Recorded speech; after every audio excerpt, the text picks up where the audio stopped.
I will say that, the rules in Singapore tend to be very, I would say, by the book.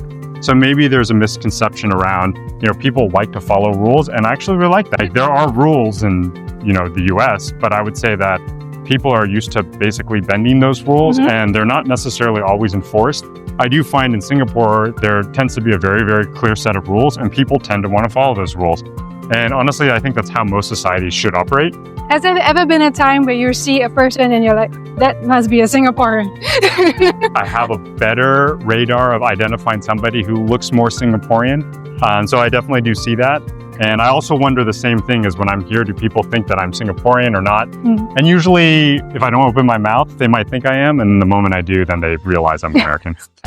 Meet Kevin, an American who decided not just for himself, but for his entire family to leave the United States and start a new life here in Singapore. In this conversation, Kevin opens up about what convinced him to settle down in this city, the differences his family has experienced between life in America and life in Singapore, and the reasons they now call this place home.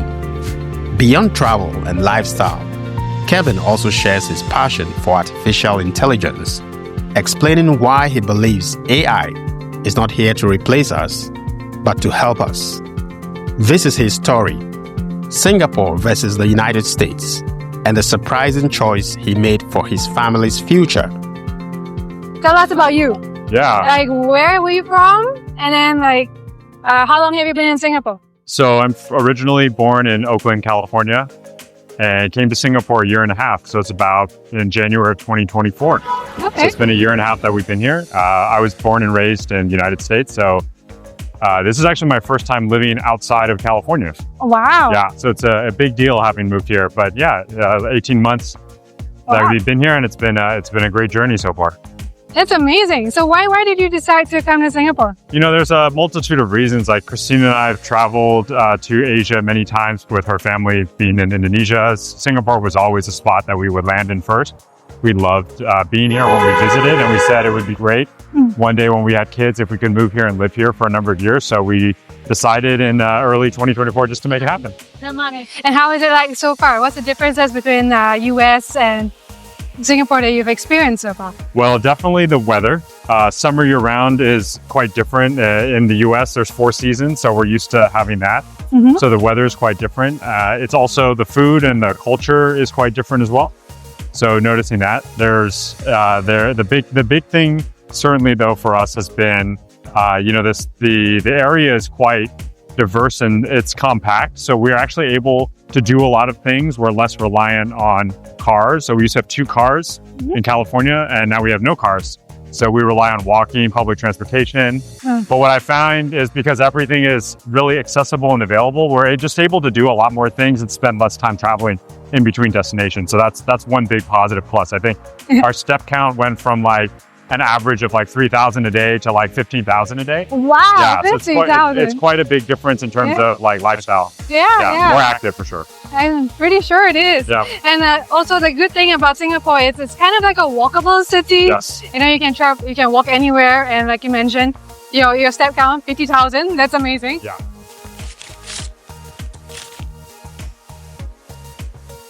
How would you compare the public transportation here to US? Well, I would say Singapore has really thought through how every major stop has an MRT station or a bus stop. But because the US is so spread out, it's really hard to take public transportation to all your destinations. It might take way longer, 3 times as long to get to places. So and it's a bigger place. Yeah, it's not always practical to take public transportation. Yeah. Right. So how would you rate Singapore as a safe city as compared to US, perhaps? I mean, if you would rate it 0 to 10, 10 being very unsafe, it's a 0 here.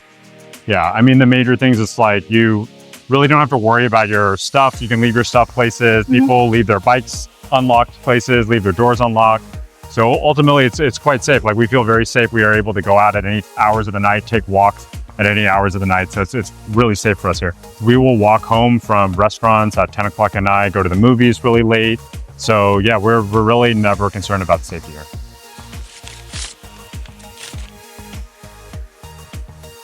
So Kevin, would you be considering to get a citizenship in Singapore? Yeah, I mean, eventually, right now I'm on the one pass, which gives me 5 years to stay here, and then there's an opportunity to renew it. Okay. But after that, definitely would consider PR or citizenship here. I mean, we've really enjoyed our time, so it's just definitely something we would think about. Have you started looking into it? Like, would it be something that's difficult or easy to get? I mean, I think what I've heard from people is, if you are here and you're helping to contribute to the economy, then there's a little clearer path to doing it. Right now, I haven't done much research into it. I've been pretty happy with the passes that EDB has set up already with one pass. So for now, it's been working, and then we'll explore the citizenship or PR route down the road. Sounds good.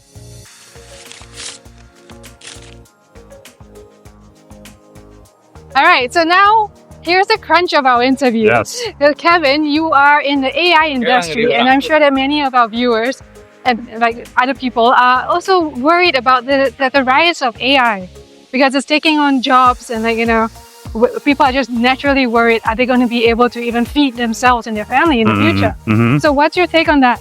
Yeah, I mean, I would tell people that it's not really something to worry about. It's the same thing as when email was created, the internet was created. It's a tool that we can use that will help make things better for us. Obviously, there are going to be bad actors that could take the opportunity to use the technology for bad things, but I would say there's going to be plenty of people who will find a way to convert it into a way for it to be productive. So my thing for most people, what I tell them is AI is going to revolutionize the way we do work and business and personal stuff.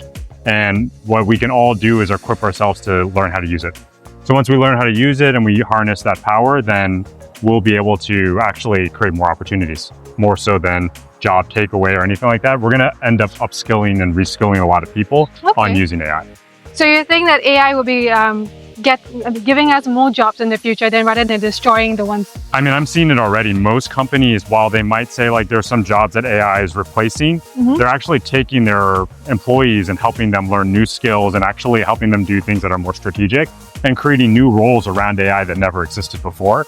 So while there might be some reduction in certain tasks and work, there's an increase in the amount of jobs and other things around related to AI. So ultimately, I think there will be something that will benefit society overall. Okay. Yeah. So how about those self-help kiosks? Let's say if you go to a McDonald's or Daiso, where you have those automated machines that you just order it themselves instead of the traditional way where we do.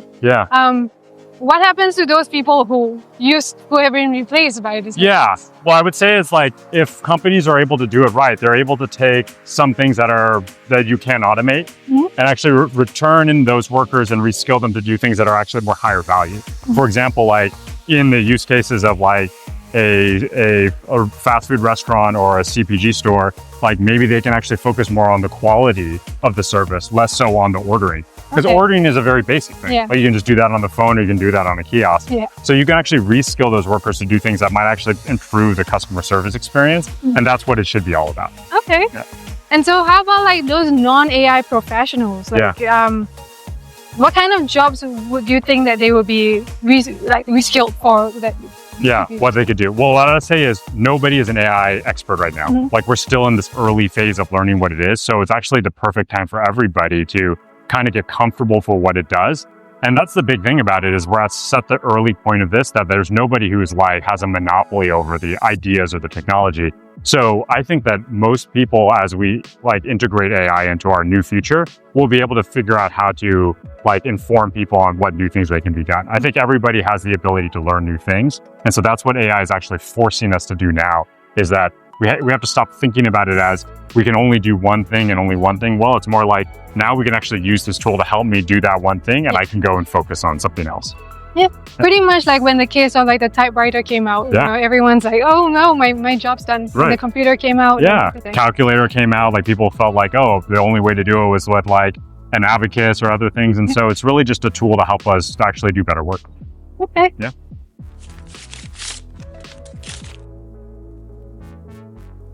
How much do you think an average Singaporean would need to survive? Ooh, that's a loaded question in terms of how much you need. I mean, the good thing about Singapore is there is quite a unique way of living here where you can actually only take public transportation, which is very affordable. You can eat at very low cost places like Michelin star hawker centers for under $5, right? So it's actually quite affordable if you sort of make certain choices. But then you can also look at places where, if you want to live in central Singapore, you want to live in Orchard, it's going to be a lot more expensive. You want to own a car, it'd be a lot more expensive. So I think it just depends on like your lifestyle and what you want to do. But there's ways to live very comfortably in Singapore, have great meals, and pay way less prices than you would in, for example, a place like San Francisco Bay Area, for sure. In terms of like making friends, how has it been like making friends in Singapore? Has it been easier as compared to the US, or is it about the same? There are a lot of communities here that are really welcoming. We've even found like our gym UP community to be great. We have a club that we have joined where people are great. I have people from my old school, UC Berkeley, that have a club. So there's a lot of places where you can actually make friends and meet friends, even in our own building. So we used to live in a house in the Bay Area where, you usually don't interact with as many people. You have some neighbors, but now we live in a condo community with 400 families. Wow. And they have kids and they're everywhere. And sometimes, our son will want to play with a kid who just lives right next door. So there's a lot more interactions and opportunities to make friends. Okay. So we still have our dear friends in California and in the Bay Area, but we certainly made a lot of close connections, even just in 18 months, like different groups and pockets. So particularly for an expat coming here, it's actually quite easy to meet people. Okay. So we have the misconception that Singaporeans are always, in their own world. We're not the most friendliest bunch. What do you true? think? I have to ask you. Yeah. Is that true? Has that been your experience? I mean, I haven't observed that at all. I've actually found it to be quite welcoming. In fact, like when we moved here, we knew nobody. And so we were welcomed with open arms. I felt like we kind of landed here and it was actually very comfortable to get acclimated here. Okay. And so, I think that it's an interesting misconception, and that's probably one I've never really heard in terms of like Singaporeans not being warm. I will say that the rules in Singapore tend to be very, very, I would say, by the book. So maybe there's a misconception around, people like to follow rules, and I actually really like that. So that's a good thing, So things are very predictable from that standpoint. But we found the country and the people to be very warm and welcoming and helpful. So that's what's made it very easy for us to settle here. Oh, wow.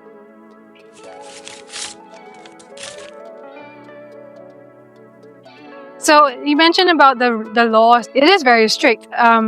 How strict is it as compared to the US? I mean, it's pretty night and day. So like there are rules in, the US, but I would say that people are used to basically bending those rules and they're not necessarily always enforced. And that kind of creates a sort of a division around, you've got some people who will follow the rules and you've got a lot of people who don't follow the rules. And so that's not a great dynamic when you have two groups and many groups that are following different rules of engagement. I do find in Singapore, there tends to be a very, very clear set of rules and people tend to want to follow those rules. And honestly, I think that's how most societies should operate. It's actually a very refreshing way to see it be implemented. I think that's probably a way a lot of countries probably wrote it up to be, which is like we put rules out and people should follow them. Yeah. It just so happens that doesn't really happen all the time, and particularly in the US and particularly today in this climate. Okay.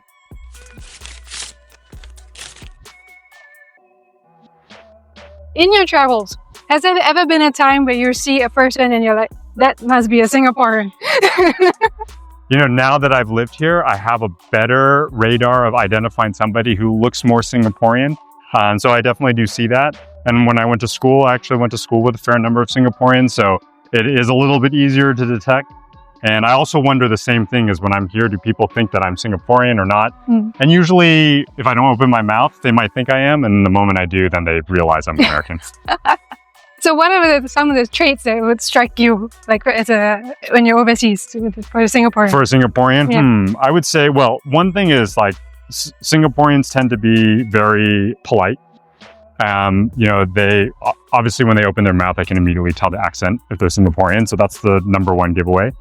And I think that there's just like in any region, there's some facial features that identify people from certain regions that you can see. So that's usually the telltale sign. But usually it's the voice. You can tell. So like a little bit of the Singlish and like the accent and the Singlish will give it away right away. So in your time that you stayed here, have you picked up any Singlish? I have. I would say it's very, very basic, and it's really fun when we're hanging out with our Singaporean friends to listen to them talk. It's usually too fast for me to follow, but most of it is just shorthand stuff like how you're able to just like respond very quickly to people with one word. And that's most of the stuff, most of the Singlish I picked up. Yeah.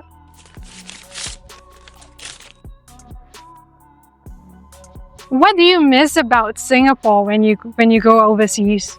I mean, for your travel. I mean, it's definitely the family. When they're here and I'm away, it's it's tough to be away from them. But certainly, there's a routine that we've developed here. Like there's going to the gym, eating at our favorite places, walking the same routes, like going to visit our favorite restaurants or stores. So there's a routine we've established here that that I miss every time I'm gone. And even when I had the routines in Oakland. I miss those routines too. The good thing about traveling, because I travel back to the US maybe every 4 to 6 weeks, I get to do a little bit of both every time. So it's been nice.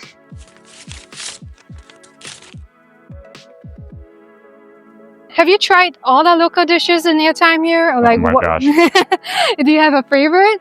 There's a lot. I would say when we first got here for the first 3 months, like we tried as much as we could. I would say we probably still haven't done the majority of the local dishes. Obviously, the Hainan chicken is great. They make really, really good chili crab, even though I'm not a seafood eater, but I'll maybe nibble on that a little bit.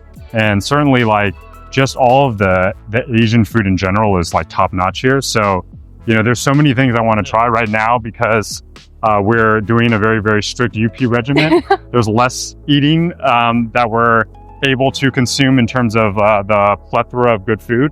But certainly like the moment we've got our refeed, it'll be hawker centers, like all sorts of divine dishes, like we'll eat it all. So what's the first dish that you're gonna like aim for? Well, you'll probably laugh. It's probably gonna be a pizza. Like it'll definitely be a pizza.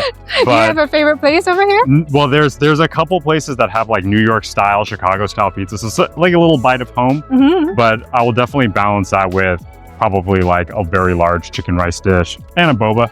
Most likely. Yeah. The bobas here are way better than the US. So yeah, I definitely have to have a boba if I'm here. So chicken rice, do you prefer the steamed or the roasted? I usually like mixed, but if I had to pick, it's usually going to be the steamed one. Okay. Yeah. And have you tried the durian? I do not like durian. No, that's not my thing. Can you get past the smell or is it just the taste? I can get past the smell. It's not appetizing enough for me to want to eat it. Okay. But I think different people, it's mixed on the people I've talked to. Either they love it or they don't. So, but if it was like a durian spring, like a Swiss roll or like a puff, would you You can't hide it anyway. A durian is a durian. So if you try to stick it in a milkshake, it's still a durian. So no thanks to me. Okay, that's good to know. Yeah.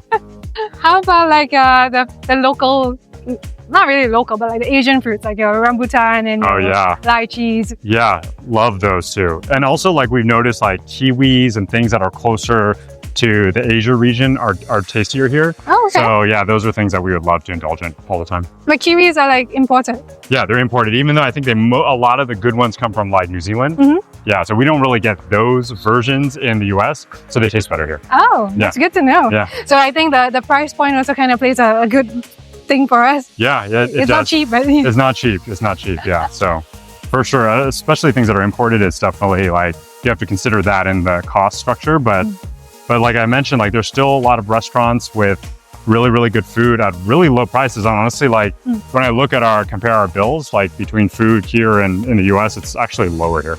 Okay. Yeah. Thank you so much for your time and energy. Absolutely. I hope you liked our walking tour. Yes, I got my steps today, so it's good. So you hit your 50,000? No, we got a long way to go. Yeah. Okay. All right. So tune in to next time. So like and share and subscribe and explore with Kojo.